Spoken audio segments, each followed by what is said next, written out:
melihat sosok bayi merangkak terbalik perlahan, menyeringai tanpa mata.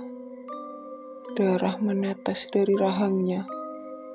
"Bo, apa itu di langit-langit, Bo?" Bayu menyeret Sinta keluar dari rumah itu, membawa bayi yang bahkan tidak bergerak.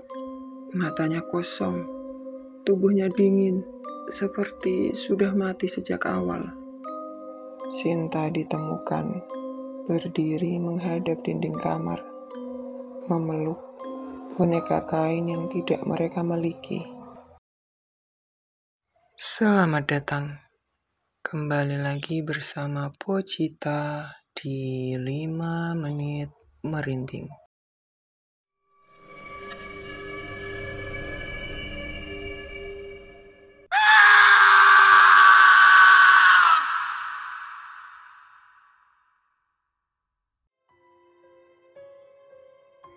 Di sebuah desa terpencil jauh dari keramaian, berdiri sebuah rumah tua yang kini tertutup semak dan bayang-bayang masa lalu. Konon, rumah itu dulu tempat para ibu datang membawa harapan dan pulang membawa kehampaan. Namanya Mbok Surti. Dulu warga menganggapnya malaikat penolong. Tapi tak banyak yang tahu bahwa di balik senyumannya yang menenangkan, tersimpan rahasia kelam yang tak bisa dimaafkan. Ia bukan sekedar membantu persalinan. Ia memberi hidup hanya untuk mencuri sesuatu yang lebih berharga. Ari-ari, darah, dan jiwa. Beberapa bayi yang dilahirkan olehnya tak pernah menangis. Beberapa ibu tak pernah sadar kembali. Dan beberapa malam terdengar suara bayi dari dalam tanah. Ini bukan cerita biasa. Ini adalah kisah yang dikubur dalam-dalam oleh warga. Tapi malam ini, kalian semua akan mendengarnya sepenuhnya. Kisah tentang dukun bayi pemakan jiwa, tentang pembalasan dari roh-roh kecil yang tak sempat tumbuh, dan tentang rumah yang akhirnya dibakar bersama iblis yang hidup di dalamnya. Rumah itu berdiri di ujung desa. Pohon beringin tumbuh membelit atapnya, seperti menahan sesuatu agar tidak keluar. Di depannya, sebuah papan peot tergantung, bertuliskan kabur, rumah persalinan tradisional Mbok Surti. Dulu, setiap malam Jumat, warga sering mendengar suara gamelan dari balik tembok itu, padahal rumahnya gelap dan tak ada satu lilin pun menyala. Pernah suatu malam, anak-anak sedang bermain petak umpet di dekat rumah itu. Tiba-tiba, salah satu dari mereka menghilang. Lalu, 3 hari setelahnya, dia ditemukan di kolong rumah Mbok Surti, tanpa busana, tubuhnya dingin, dan di seluruh tubuhnya bertuliskan nama-nama bayi. Salah satu warga bersaksi, "Aku pernah lihat dengan mata kepalaku sendiri. Mbok Surti, dia makan ari-ari bayi dengan tangan kosong, disendoki dengan lahap kayak makan bubur, sambil nyanyi-nyanyi lagu Jawa kuno."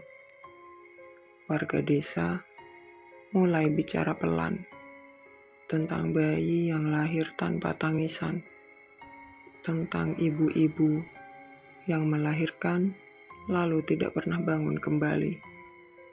Tapi mereka tetap diam. karena semua tahu siapapun yang mencoba melawan Bu Surti akan dihampiri mimpi buruk. Mimpi di mana mereka terbangun dengan tangan penuh darah dan bau amis yang sangat menusuk. Semua orang tahu rumah itu terkutuk. Tapi yang paling menyeramkan adalah Bu Surti tidak pernah terlihat menua. Sudah puluhan tahun, wajahnya tetap sama. Hanya matanya semakin dalam dan semakin kosong. Konon, dia menyimpan sesuatu di kamar belakang rumahnya. Sebuah tempayan berisi jiwa-jiwa bayi yang ia kumpulkan dari darah, dari ari-ari, dan dari penderitaan.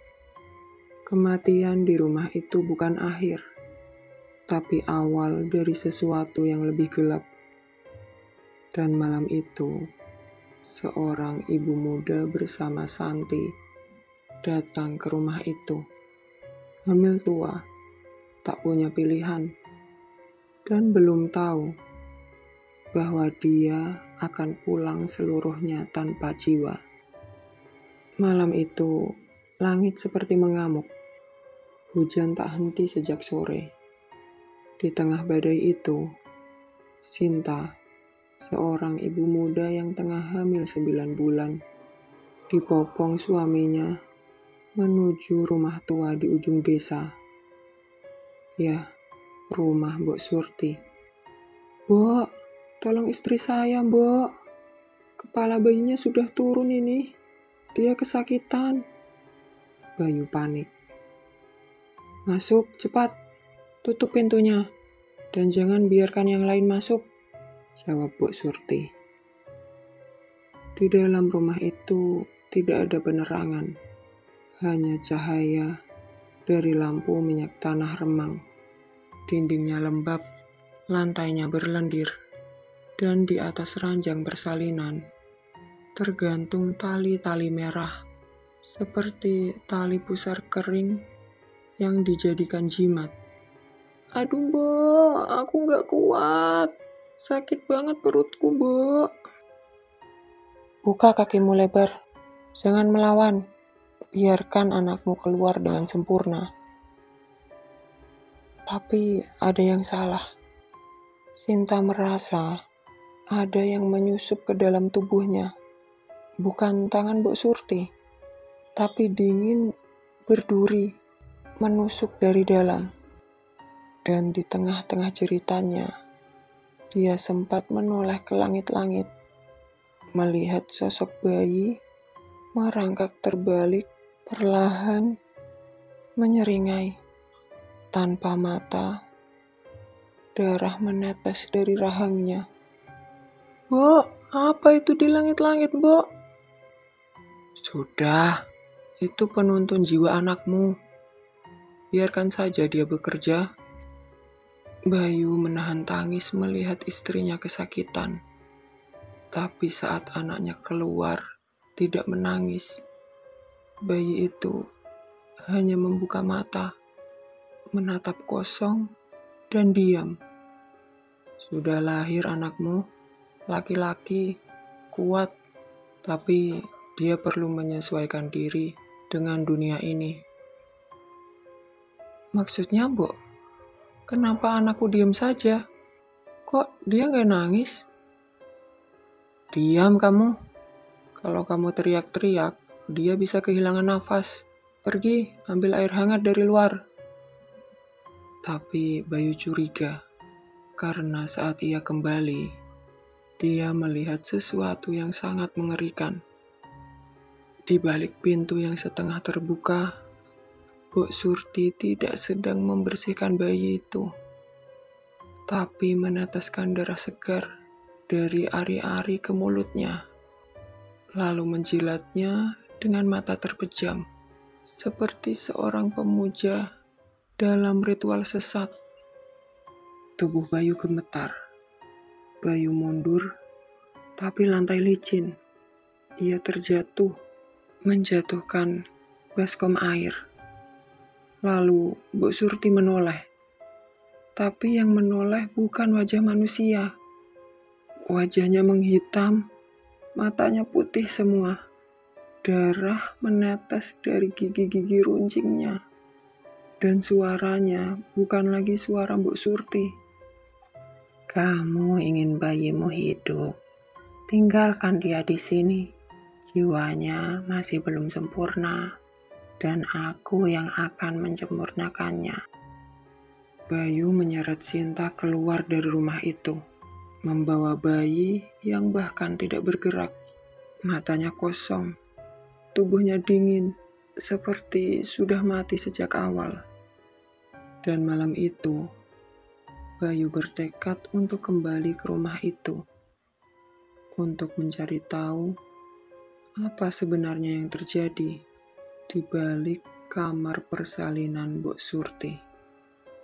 Malam itu, Bayu dan Sinta berhasil keluar dari rumah Mbok Surti, membawa bayi mereka yang tak bersuara. Bayi itu tidak menangis, hanya menatap lurus ke arah langit-langit, seolah melihat sesuatu yang tak kasat mata. Mas Bayu, kenapa anak kita diam saja? Aku nggak tahu sayang, tapi pasti ada yang salah ini. Keesokan harinya, Bayu membawa bayinya ke rumah sakit kota dengan penuh harapan bahwa ini hanya gejala medis biasa. Tapi dokter berkata, secara medis bayi ini sehat, organ-organnya lengkap, detak jantung juga normal. Tapi apa dok? Bayu panik. Tapi anakmu seperti tidak punya kesadaran, seperti wadah kosong, tubuh hidup, tapi jiwanya belum hadir. Bayu dan Sinta tak bisa tidur malam itu. Bayi mereka tidak menangis, tapi setiap malam tertawa pelan, bukan seperti bayi, tapi seperti mengejek. Dan mulai malam berikutnya, Sinta mulai bermimpi aneh. Aku berada di dalam ruangan gelap, Mas. Ada ayunan, ada boneka. Di pojok ruangan itu ada bayiku. Tapi tubuhnya hitam, matanya putih semua. Lalu dia berkata, aku kosong, kembalikan yang dicuri. Hari berikutnya, Sinta ditemukan berdiri menghadap dinding kamar, memeluk boneka kain yang tidak mereka miliki. Tangannya berdarah, matanya terbuka lebar, tapi kosong. Loh Sin, kamu kenapa? Bayu panik. Dia belum lengkap, Mas. Aku harus kembalikan bagian yang hilang.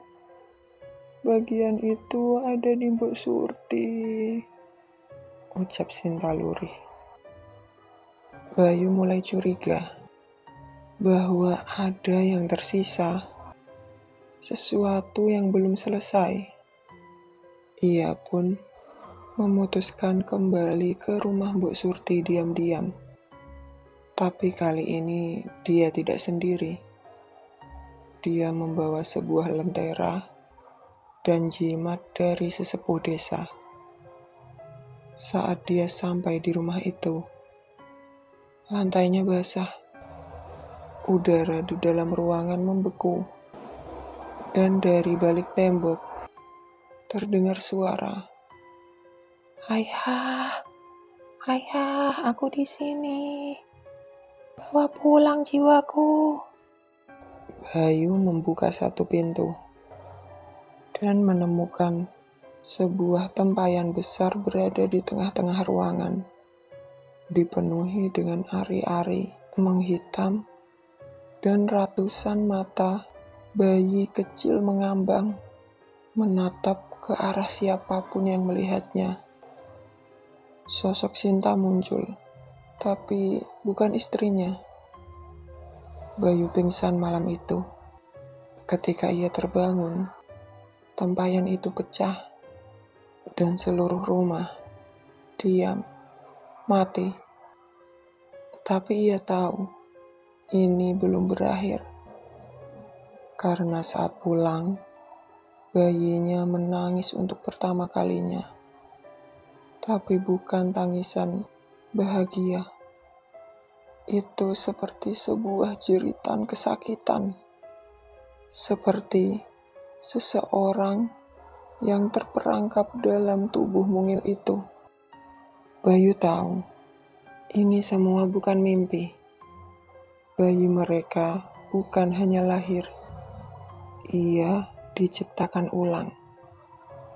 Dan Sinta, istrinya, sejak malam itu, ia tak pernah bisa lagi menyebut nama anak mereka.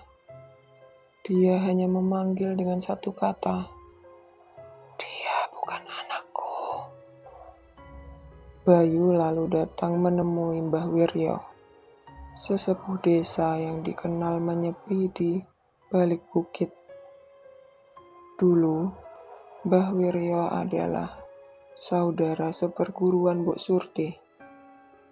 Sampai akhirnya ia memilih menjauh karena Mbok Surti mulai menyimpang. Kamu harus tahu, Mbok Surti itu bukan lagi manusia. Dia sudah terikat pada perjanjian kuno dengan leluhur kelam. Mbah Wiryo menjelaskan. Perjanjian apa, Mbah? Bayu bingung. Ia menukar usianya dengan jiwa bayi. Setiap kelahiran, dia serap satu jiwa. Dan jika tidak ada bayi, dia ciptakan sendiri. Dari ari-ari, dari darah, dari tanah kuburan bayi. Di malam bulan mati berikutnya, Bayu dan Mbah Wiryo kembali ke rumah Mbok Surti, membawa mantra pemutus jiwa, sebuah ritual kuno yang bisa memutus tali arwah dari tubuh dunia. Tapi terlambat. Di tengah ruangan, mereka menemukan sebuah altar kayu tua, dipenuhi foto-foto bayi tertancap paku, dan ari-ari menghitam dalam toples kaca. Di pojok berdiri Mbok Surti, tapi bukan seperti manusia biasa. Tubuhnya membengkak, kering, dan hitam seperti arang. Wajahnya tetap muda, tapi matanya berisi puluhan mata bayi bergerak di dalam bola matanya. Kau mau ambil kembali milikmu, Bayu? Terlambat. Aku ibu dari semua mereka yang dibuang. Dan aku, mereka anggap Dewi kelahiran. Mbah Wiryo mulai membaca mantra. Tubuhnya bergetar. Bayu menahan Mbok Surti yang mendesis seperti ular. Dari altar, cahaya putih menyembur, lalu terdengar jeritan-jeritan bayi. Satu persatu, jiwa yang tertahan terlepas dari toples dan menembus langit-langit.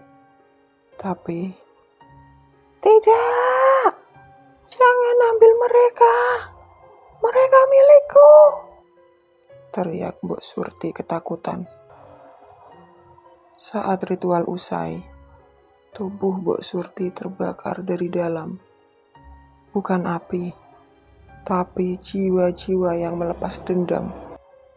Wajahnya meleleh, tulangnya retak, dan dari mulutnya keluar tangan-tangan kecil menyeretnya ke bawah tanah. tanah rumah itu retak, dan altar itu terkubur bersama jasadnya. Bayi Bayu akhirnya menangis, tangisan yang sebenarnya, dan Sinta untuk pertama kali menatap anaknya dengan mata utuh. Namun, meski Mbok Surti telah terkubur, beberapa warga percaya ritual itu belum sepenuhnya selesai. Karena setiap malam Jumat Kliwon, masih ada yang mendengar suara gamelan dari dalam tanah belakang rumah itu. Dan terkadang masih tercium bau amis seperti darah baru. Ritual pemutusan jiwa telah dilakukan, tapi ternyata rumah itu belum selesai. Mbok Surti belum sepenuhnya mati.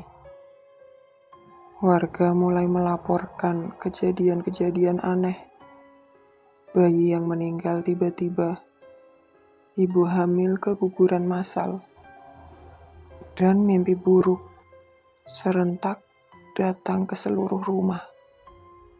Dalam mimpi mereka, terlihat seorang perempuan tua membelah perut mereka dan mengambil sesuatu. Ini gak bisa dibiarkan, Pak RT. Rumah itu sumber semua kutukan. Kalau tidak dibakar, bisa habis desa ini, keluh warga. Malam itu, ratusan warga mengepung rumah Mbok Surti. Tapi rumah itu hidup. Saat warga mendekat, pintu terbuka sendiri. Tangga berdarah, dinding berdetak seperti jantung. Dan dari dalam, keluar asap hitam, membentuk wajah-wajah bayi menangis. Itu wajah anakku, ya Allah. Itu wajah anakku yang sudah meninggal. Salah satu warga berteriak histeris. Tiba-tiba, Mbok Surti muncul di atap rumah. Tapi tubuhnya telanjang, gosong, berdarah-darah. Kepalanya penuh ari-ari, menggantung seperti rambut. Dan suara tangis bayi terdengar dari perutnya yang terbuka. Kalian membakar ibu kalian sendiri. Aku memberi hidup. Aku pemberi jiwa. Dan aku akan membawa kalian semua kembali. Tanpa ragu, warga menyiram rumah itu dengan minyak tanah. Obor dilempar, api menyala. Tapi rumah itu tidak langsung terbakar. Justru berdarah. Kayu-kayu rumah meleleh merah. Dinding menjerit. Dan dari kolong rumah keluar tangan-tangan bayi mungil berwarna hitam, lalu menyeret warga yang terlalu dekat. Lalu Mbah Wiryo datang terakhir malam itu. Dia berdiri di depan rumah, melempar segenggam tanah kuburan dari Bukit Keramat, lalu membaca mantra terakhir. Sing metu saka rahimmu balekno maring asale. Sing mlebu saka peksoan pedhot sambungane. Tidak, aku belum selesai. Bayi-bayi itu masih milikku. Saat matahari terbit, yang tersisa dari rumah itu hanya puing hangus dan abu yang berbau amis. Dan dari abu itu, warga menemukan satu gigi bayi kecil utuh, menghitam, dan masih hangat. Mbah Wiryo mengambilnya dan menguburkannya di tempat yang tak pernah ia beritahu kepada siapapun. Tak ada yang benar-benar pergi dari dunia ini. terutama jiwa yang direnggut paksa, jiwa yang tidak pernah diberi hak untuk tumbuh. Bersama Pocita, sampai jumpa di cerita mencekam selanjutnya di 5 menit merinding. Jangan lupa subscribe, like, and share. Dan jika kalian memiliki cerita mencekam yang ingin kalian bagikan, bisa menghubungi alamat email yang tertera. Terima kasih, selamat malam, selamat beristirahat.